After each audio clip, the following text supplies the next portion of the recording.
Микаэль,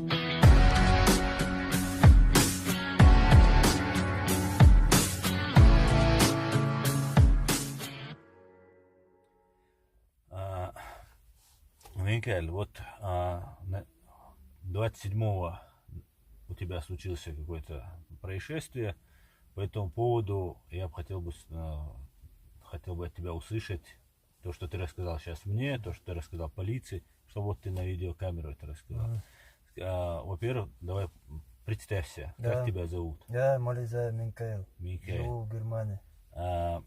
Вот, Микаэль, 27-го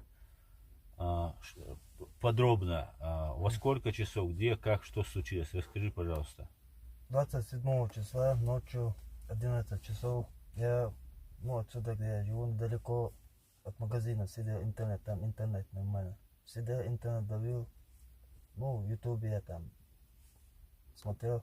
И на меня напали 4 человека. Они были в масках.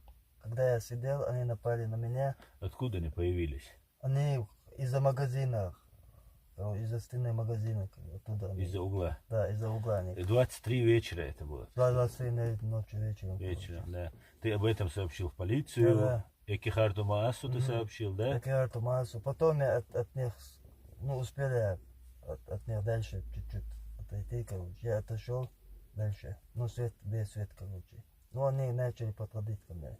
И один сказал вот так головой, короче, темное место, чтобы я туда шел. Когда я от них...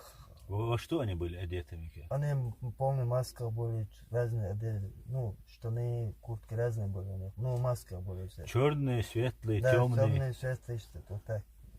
Разные цвета были? Разные цвета. А маски какого цвета? Маски все черные, маски были. Перчатки были?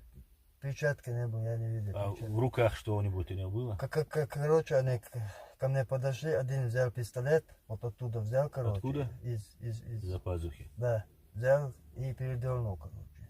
Я уже все, короче. Я потом успел, короче, от них. Один сказал, халецлаш.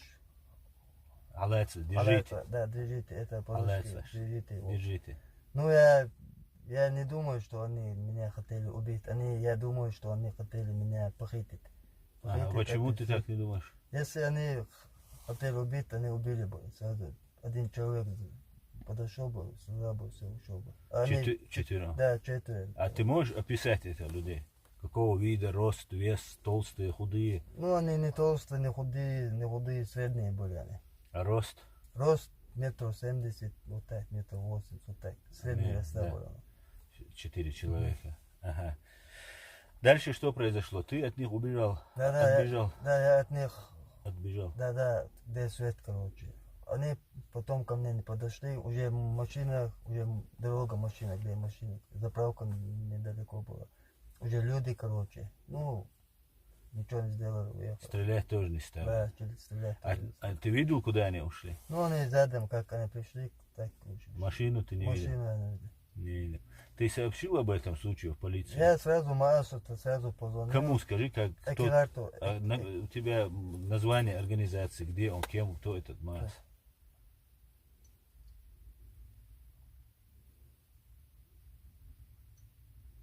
Экихард это...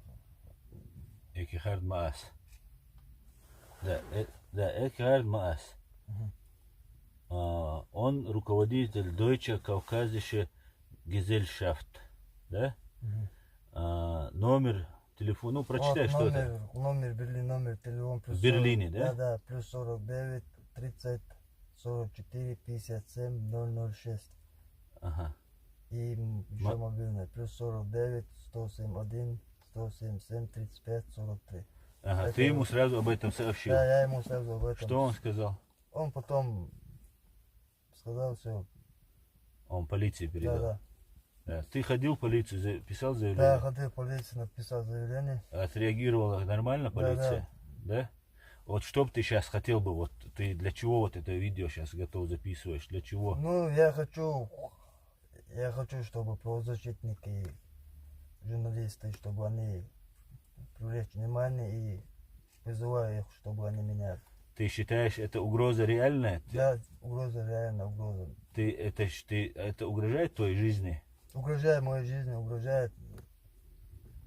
Ты считаешь, что тебя могут убить? Да, это не первый раз, это второй, третий раз уже. Да, я знаю, что ранее на тебя нападали, ты попадал в больницу, тебя избивали, там у тебя прямо в квартире журналисты российского телевидения, прямо в квартире, под видом журналистов, ну, пришли интервью взять, и тебя избили, это мы все знаем, это в интернете есть, об этом ты писал заявление в полицию. Микаэль, я тогда распространю это видео, да? Да. Чтобы привлечь внимание, обращаясь ко всем людям, журналистам, правозащитникам, ко всем людям доброй воли, на Минкаэла Мализаева очередной раз совершено покушение, по всей видимости, с целью похитить его, чтобы его критика путинского российского оккупационного режима в Чечне прекратилась.